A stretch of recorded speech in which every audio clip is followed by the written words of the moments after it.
Rocket in the Free World, Solo A. This song is in E minor. Neil uses the E minor blues scale for soloing. This is just simply an E minor pentatonic scale with an added flat 5. In this case, it is a B flat. He stays in the first position of the scale the entire time. That scale looks like this. Learn the pattern of this scale in this position before attempting the solo. Then as you learn the solo, notice how all the notes fit into the scale.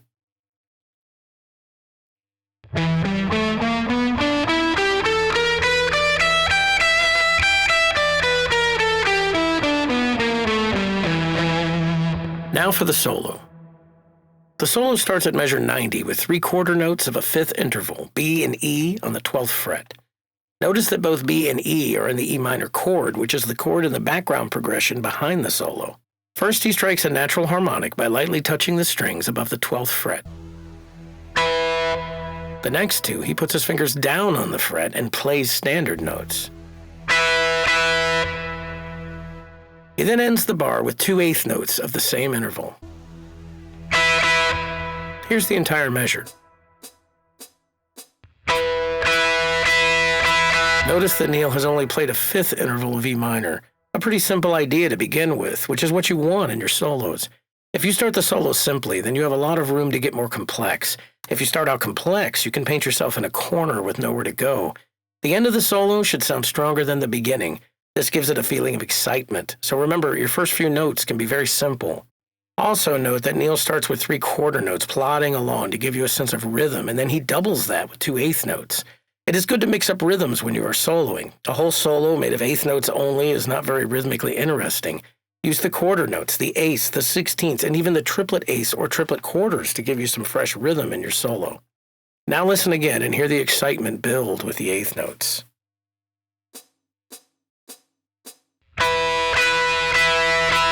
At measure 91, Neil plays 2 more 1/8 notes. The last one is not an interval, but a single E. He then holds out a D for a 1/2 note. So he started you out with the tempo of the song, then doubled it a couple times, and then landed on that D for half the bar.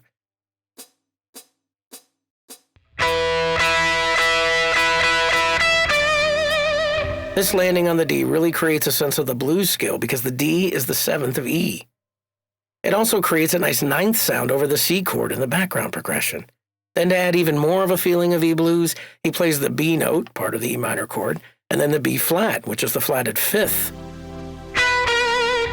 That flatted 5th sounds extra bluesy against the E minor coming up in the next bar. Here's the first 2 measures.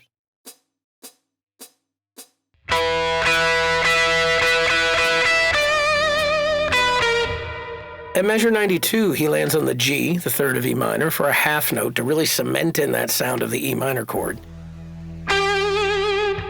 He then has a little rhythmic fun with the A and B notes, playing the B 8th note and then an immediate 16th note, A.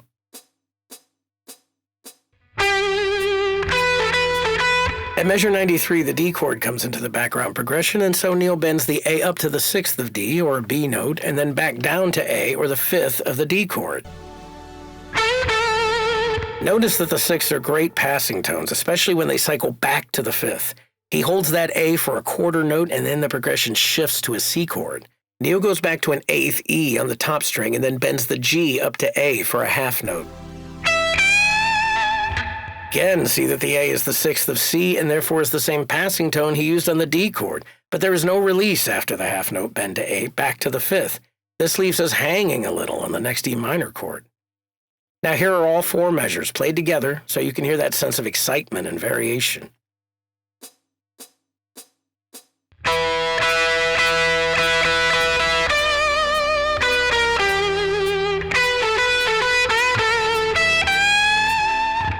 These 4 measures definitely catch your attention and are a great way to start a simple solo.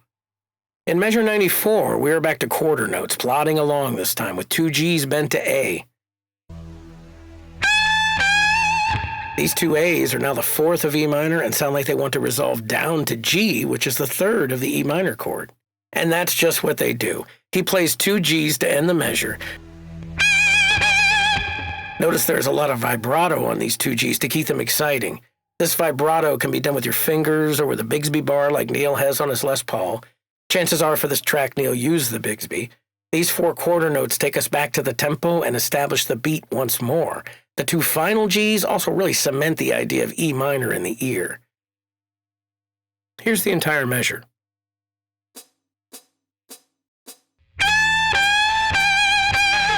In measure 95, Neil breaks loose with an interesting phrase in E minor blues. Behind the phrase are the chords D and C major. He starts with a quarter note bend back to that A, which becomes the 5th of D major. Then he moves into a flurry of 16th notes. A pickoff from G to E with 16th notes and then a D for an 8th. This is played over the D chord in the background progression. The C chord hits in the middle of the measure and Neil plays 6/16ths. The B flat to the G, up to the A and back to the G, then the E to A, finally landing on a pulled off 8th note, which is a G.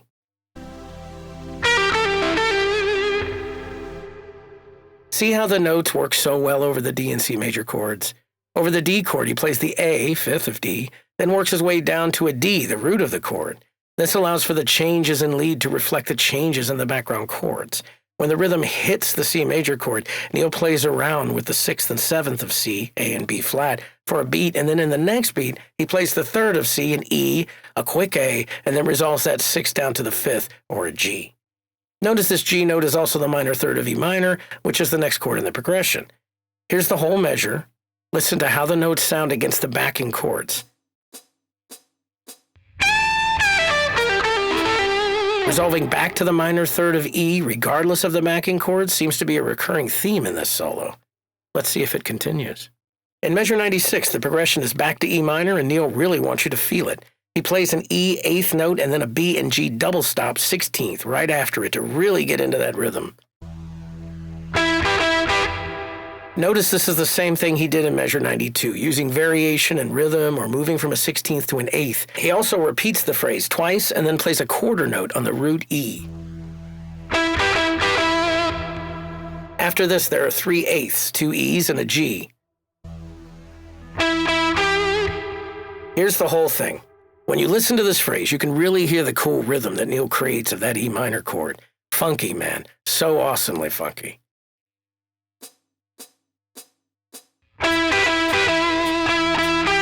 In measure 97, the chord changes to D, but this time Neil decides not to follow it and stick with a more E minor approach. He starts with a B and G double stop on a quarter note, but notice that over the D, this B and G becomes a 4th and 5th. This creates a strange sound, and instead of Neil resolving this 6th down to A, he instead plays E and G 8th notes. These are the 2nd and 4th of D. Generally, one stays away from 4th notes when soloing. They often sound strange over the chord if not resolved. But here, Neil wants our ears staying on that E minor sound, so he's going to play the notes of E minor over the chords of D and C major. When he gets to the C, he does a cool quarter note double stop bend where he plays the D and A notes, bending the A up to B.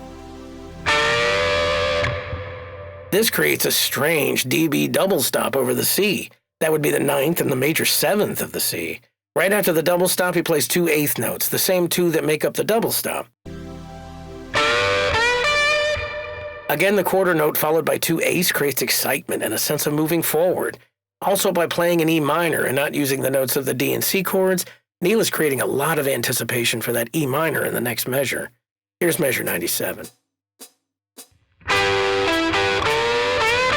Now, let's hear the last 4 measures. Notice all the things we've just learned, especially how much we want to hear that E minor again after the last measure.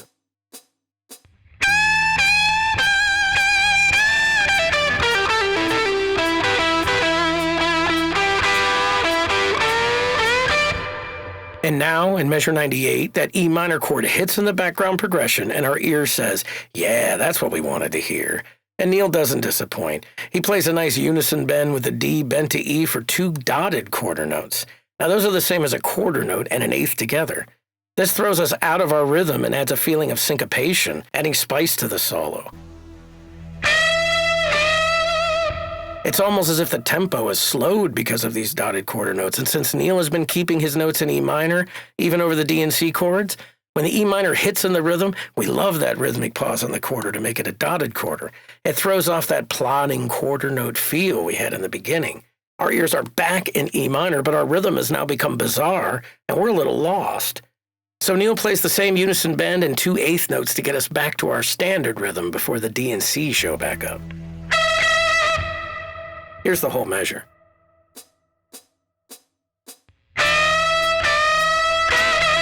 At measure 99, Neil is going to throw off our rhythm again with a little staccato rake on the strings. This sounds percussive and really breaks the rhythm down. It's almost as if he has so much emotion that a quick B note and rake are all that he has left. But he quickly kicks it back in with the D to E unison bend. Note the chords behind this bar are D and C major, but Neil stays with the E note, the root of E, which creates a ninth sound over the D. This then resolves to a third over C major. This gives us a sense that we are following the chords again, but also cements the E, which is the root of E minor, and E minor is the key and feel of the whole song. Notice also the half-note unison bend he plays after the rake carries over in the C major chord behind him. Normally you would play a half note at the beginning of a measure and not on the second beat. This is another example of syncopation. Neil does this on purpose to throw off our rhythm again, and then with 1/4 note at the end of the bar, he reestablishes the tempo. Here's the whole measure.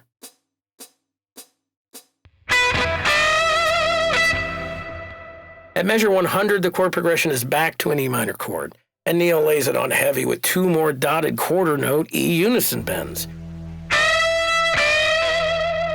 Once again, he has thrown off our rhythm, but has our ear so in E minor that it doesn't sound wrong. It sounds interesting. You can go out on a limb in your solo, but don't go so far out that you break it off and fall on your face. This is why Neil returns to the D 1/4 note at the end, so the rhythm is established again. This D also is the dominant 7th in E, so the blues feel is back. Here's the whole measure.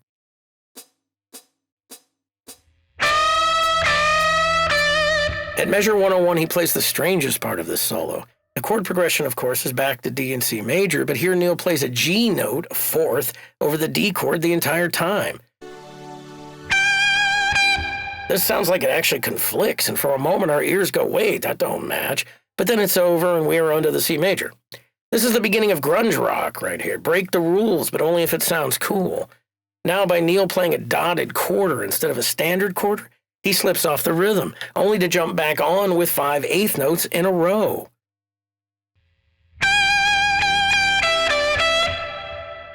The 4 notes he plays over the C major chord work very well, being a G, its 5th, an E note, its 3rd, a D note, its 9th, and finally a G to end the phrase, its 5th. Now the rhythm is solid again, but twice as fast.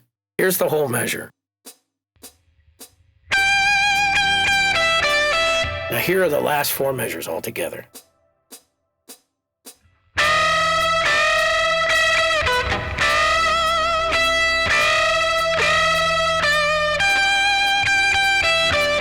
Excitement is building for sure, but where do we go from here? Neil only has 4 bars left to do something interesting before we come out of the solo. And it has to be more interesting than anything else he's done so far, or we will feel a lack of excitement at the end of the solo, and that's never a good thing. So at measure 102, Neil moves into a different style of soloing. He adds the 9th of E minor or F sharp to create a sense of melody, something we could actually sing. He starts with 2 eighth note unison E bends, then a G note, the 3rd of E minor, then a complete pause for an 8th note. Next, there is an interesting phrase of an F sharp to E. Notice the phrase includes the 9th of E minor, F sharp, and overall has a very singable melody. This is a great idea at the end of the solo to give the listener a phrase to hold on to. Here's the whole measure.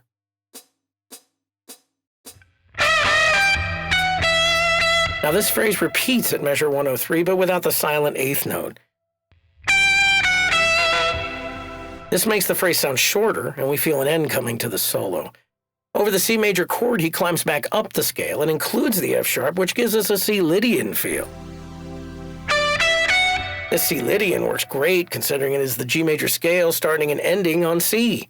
And remember, the E minor scale is the same as the G major, just starting on a different note. So, a C Lydian scale is C, D, E, F sharp, G, A, B, C.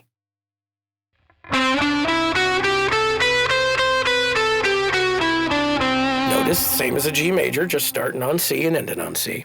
G major, G, A, B, C, D, E, F sharp, and G.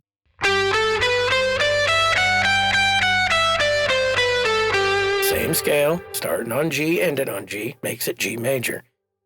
Now E minor is E, F sharp, G, A, B, C, D, E.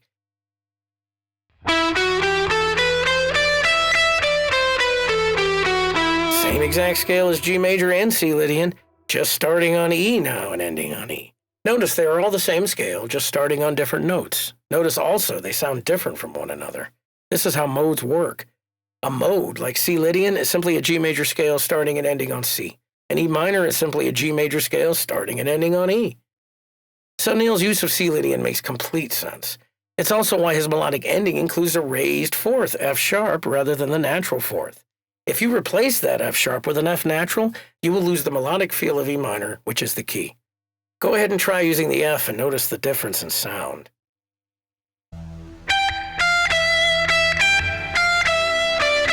Your ears will think you are out of key, and you don't want that. Neil wants to end the solo with a great sense of E minor in the melody. At measure 104, Neil goes back to the sound of E minor with 2 unison bends on E. The first is a standard quarter note, establishing the rhythm, but the second is a dotted quarter, extending the rhythm and throwing us off a bit. Then for the final hurrah, Neil bends the G to an A and another dotted quarter rhythm, split into 2 dotted eighths now when he lets go of the bend and returns to G. Here's the full measure.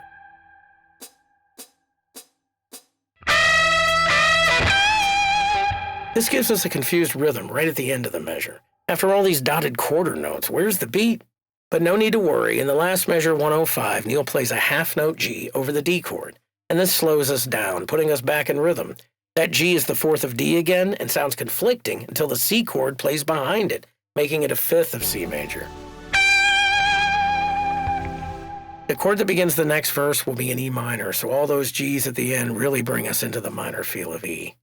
That G is the most E minor note there is, considering an E major has a G sharp. Whenever you are trying to cement a minor sound, remember the minor third will get you there. To end the measure, Neil plays 4 eighth notes, really establishing that doubling feel from the quarter notes that started the song. And instead of 4 G eighth notes, he plays 2 Gs and then 2 percussive eighth note rakes. These rakes end the solo with a percussive eighth note double feel that is rather shocking after the 2 melodic lines, but reestablishes that aggressive percussive feel that Neil wants to keep through the song. Here's the whole measure. Here's the entire solo. Notice all the things we talked about as you hear the whole solo in context.